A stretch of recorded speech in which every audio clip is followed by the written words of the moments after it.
May problema naman. Mga magkakaibigan doon, lapitan natin. Baka pwede natin sila mag-share.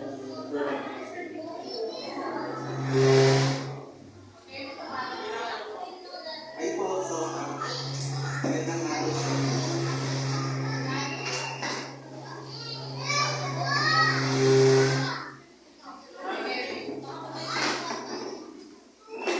So, magandang araw po. Pwede ko ba kayo makita?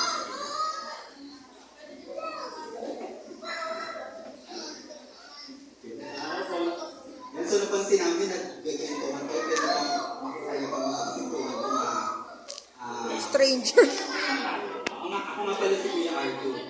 Ako na si Kuya Riley. So, okay lang ba? Dito muna kami sa upuan mo. May gusto lang kami i-share sa inyo. Okay lang sa inyo, ha? Matagal po ba? Hindi kami isa. 3 minutes lang to. Kahit orasan pa na. So, narinig namin nagkagwentuhan kayo ng Renee, no? Ito magandang balita dito. Mas maganda pa ito sa pinagkagwentuhan nila. Pwede ba mga mag-share lang kami sa inyo? Ito kay. Yan. So matatagpuan dito sa Word of God. Sa Romans 6:22. So, pwede po bang pakibasa kay Ate Eliza na Romans 6:22. 6 tapos 22.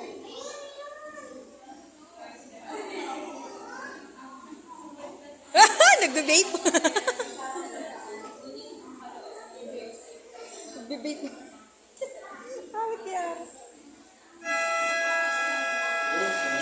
Sabi doon sa binasa natin verse sa Bible, for the wages of sin is death, but the free gift of God is eternal life through our Christ Jesus our Lord. So sabi doon, ang kabayaran sa kasalanan, doon sa Tagalog, diba? Ang kabayaran sa kasalanan ay kamatayan.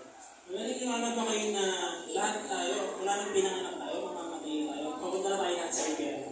Ikaw ate? Siyempre hindi po. Hindi ka naniniwala na hindi ka naniniwala na nung pinanganak pa lang, papunta mamamatay ka na, pupunta ka ng impyerno. Ikaw ate Jen, kasi hindi siya naniniwala. Ikaw ba? Ikaw, ate, ano ang pangalan mo ate? Eliza, ikaw ba ate Eliza? Naniniwala ka ba na kung namatay tayo sa impyerno ba yung diretso na? Minsan sa langit. Yan. So, sabi sa Bible, na pag namatay tayo, diretso na tayo sa impyerno. Lahat tayo, no? Walang excuse kahit kami ni Kuya Arthur. No? Sabi dahil doon, pupunta tayo sa impyerno. Pero dahil nga, mahal tayo ni Lord, diyanan niyo ba si Lord, si Jesus Christ? Narinig niyo na tayo niya. Yes po. Dahil mahal tayo ng Lord, meron siyang regalo sa atin. Diba? Libre na regalo. Kasi dito tayo sa libre. Ikaw Kuya Arthur. Oo, may dito ako sa libre. Yun. Siyempre libre yun eh. Diba? Wala nang libre sa mundo ngayon. Kundi yun na, yung regalo na ng Panginoon sa atin. At yung regalo ng Panginoon sa atin, yun ay yung kaligtasan. Okay? Sabi nga sa Romans 6:23, diba?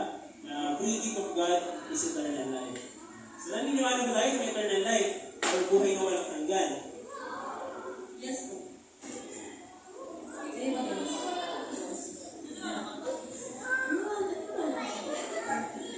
So merong buhay na walang hanggan. No? Yun yung regalo ng Panginoon sa atin. So si Jesus Christ, namatay siya sa cross para sa ating mga kasalanan. Dininis niya yung ating mga kasalanan nung siya ay pinako sa cross. So yung dugo niya, yun yung naglinis sa ating mga kasalanan. Okay?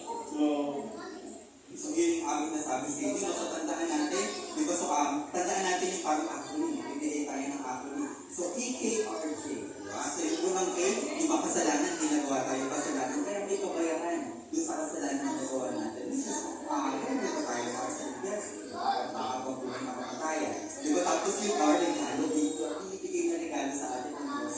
Nang libre, yung buhay na walang hanggan. So, kung makikita nyo, sino yung sinabi ni Kuya Evelina?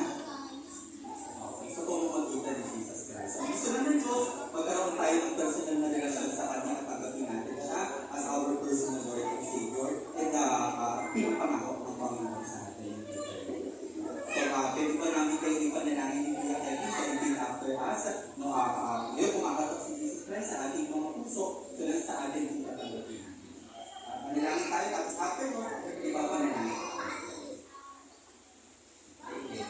Thank you.